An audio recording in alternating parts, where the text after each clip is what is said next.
Friday, I ended up going to a local gaming store I haven't been to in a couple of months now. I spoke to the store owner, who is a lawyer and runs his own local gaming store. It's kind of a hobby for him. And this is an individual that I had spoken about previously. He's the store owner of the store that had the transgender individual who banned not just me, but two minors in the middle of a tournament because we disagreed with the Jeremy Hambley decision. And I asked him a couple of questions that I'd been asking other store owners in my area. How have Magic sales been? How has tournament participation been? How has the card quality been? Etc. And he noted that sales overall had been down. He didn't give me a number. I don't think he had that off the top of his head. However, he said Dominaria helped reinvigorate the sales. In fact, pre-orders for his store were so large, he had so many pre-order requests that he couldn't meet them all. He was looking forward to the pre-releases for 2019. I haven't asked him how those went yet, so I can't give you an update on those. The card quality issue, he said that there was definitely a noticeable card stock issue, and one that he didn't have to deal with too much. WotC, as far as he knew, was very quick on responding to people who had issues with, say, their Masters cards and the I don't even remember what it's called. The I don't even remember what it's called. Damn. I loved them, like Realms and whatnot, you know, that whole thing. And so I asked him about it. I got some answers. It was good. And then I asked him, how about the background check issue? You know about that, right? Oh, of course I know about that. Okay, cool. How about it? And he went into this entire spiel about how, one, they pretty much admitted they're never going to enforce it. He's got emails with WotC where they have admitted they are not going to enforce it. I have seen these emails. I have seen the emails between him and the chief legal counsel for WotC. However, WotC has said that if you get caught and you have an employee who is not passing a background check for any reason, you're not going to have much pity from them when it comes to losing your WPN certification. Now, what does WPN certification give you? It gives you access to their distributors. You are able to get the specific bonuses for being a brick and mortar store and for being able to run your tournaments and the like, which means that when they do the buy a box promos, you get access to those. And when they run Friday Night Magic, you get access to those. It's essentially an attempt to curtail any issues that people have with Magic the Gathering, D&D, etc. It allows you access as a store owner to their stocks. It allows you early access to their stuff.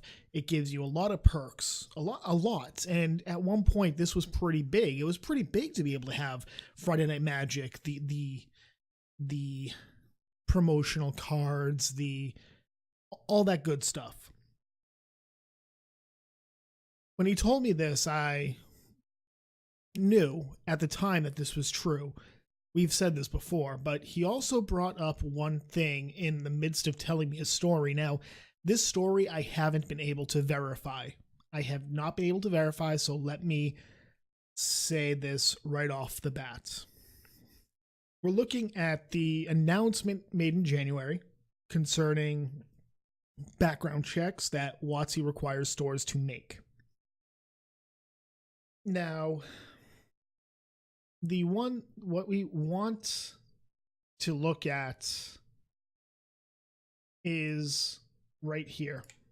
As part of our commitment to safe and inclusive spaces, tournament organizers and retailers will be explicitly required to conduct background checks for all staff as permitted by applicable law.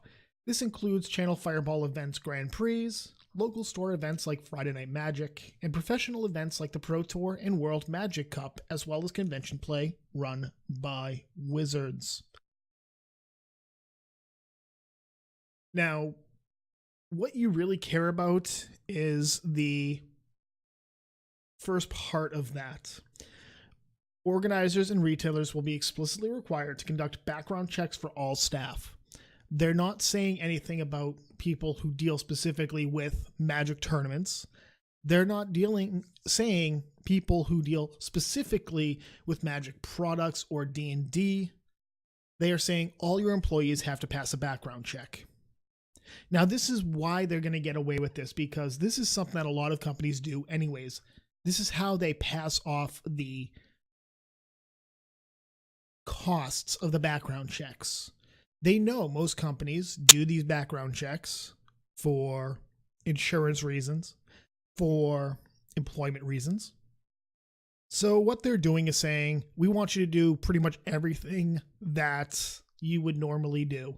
And this was a feel-good decision. This was a feel-good announcement by WotC, one that everybody called BS on. And we called BS on it because, once again, we knew that there was absolutely no way that they would be able to, or that they would validate that everybody was following through. So now we come to the story. Now, once again, I have not been able to verify this, but it's coming from a lawyer, and I believe him when he passes this along. Apparently, a store in Rhode Island has lost WPN certification because one of their employees had an assault and battery charge as a minor.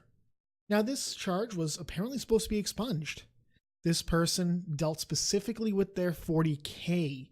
He ran their weekly tournaments for 40K and the like. He had nothing to do with Magic the Gathering.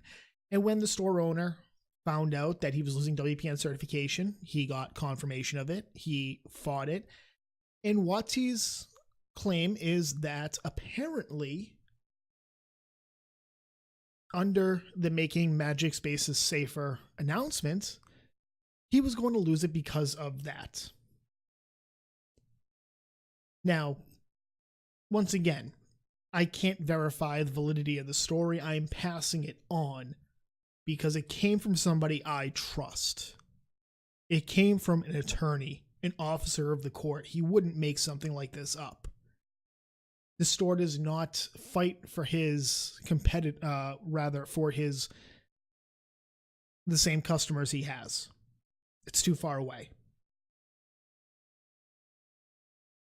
And when this happens, if this happens to anybody else, they're not going to have any way to fight it. They're not going to have any way to fight it because this is their fallback. This is their terms of service. This is their catch-all. We can ban you for any reason or no reason at all clause.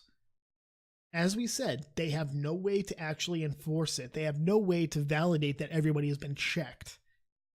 But the way they're going to do it is they're going to hold you accountable for everybody, whether or not they actually engage with your Wizards of the Coast customers or not. The store owners, be extra diligent and keep your eyes open because WotC is going to come for you, especially now that another sexual predator in their judge program has been outed.